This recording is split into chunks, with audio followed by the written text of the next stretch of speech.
Hey everyone, welcome back to Corporate Decoder. Today BBCQ2 just filed an 8, and I am seeing a key change in their executive compensation that might tell us something important.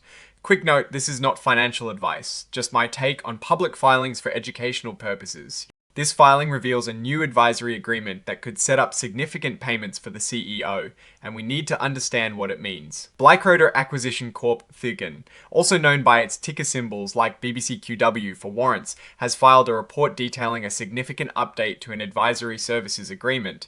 This is important because it touches on how the company's top executive, Marcelo Padula, is compensated, especially as he is the Chief Executive Officer and Chief Operating Officer. Essentially, back in November of 2025, before their big public offering, the company already had an agreement with an entity called MJP Advisory Group LLC, which is tied to Marcelo Padula. This original deal was for him to provide Chief Operating Officer services. Now, this new filing updates that agreement, mainly because Mr. Padula officially became the Chief Executive Officer in April of 2026.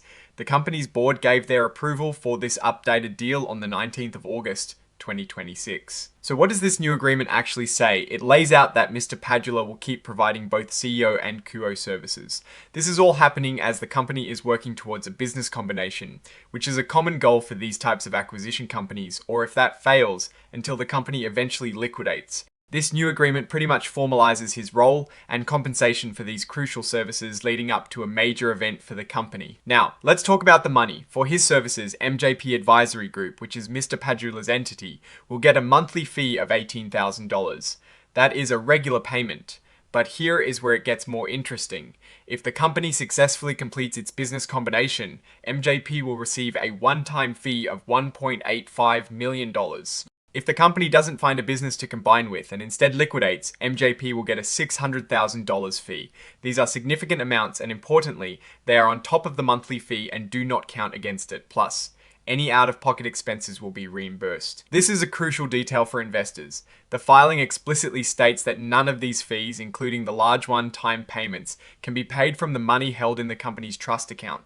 This trust account is usually set aside to protect public shareholders, so this clause suggests that these payments must come from other company funds, which is a good sign for shareholder capital preservation. The agreement also has some specific terms about termination. The company cannot just end this deal on a whim. They need approval from a majority of the board.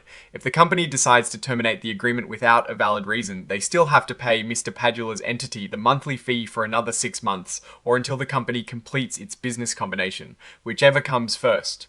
On top of that, they would still owe the closing fee or liquidation fee. This makes it quite costly for the company to end the contract without cause. However, if the company terminates the agreement for cause, meaning if Mr. Padula is not fulfilling his duties properly, then the company's obligation to pay future fees stops on the termination date.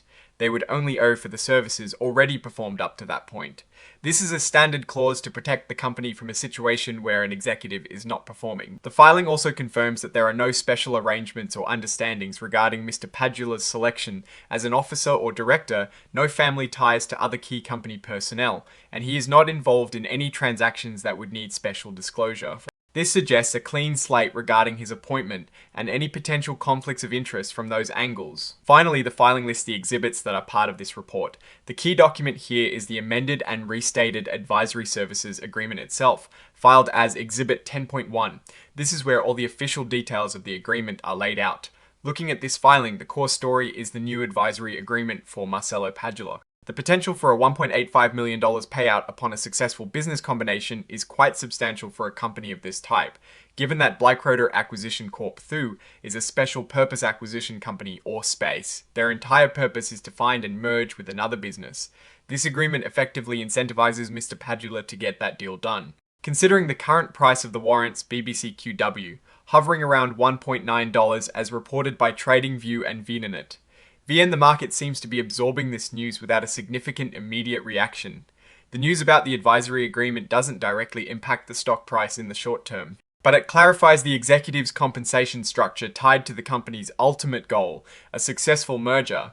The risk I am watching is whether this significant payout structure could influence decision making towards a deal that might not be in the best long-term interest of shareholders, simply to trigger the bonus. However, The clause that these fees cannot come from the trust account is a strong positive for shareholder capital.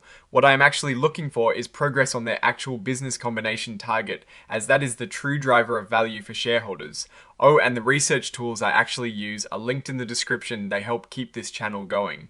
That is my take. Stay decoded. If this analysis was valuable, hitting that like button really helps. And subscribe for more deep dives. Don't forget to check out the Discord in the description. Thanks for watching. See you next time.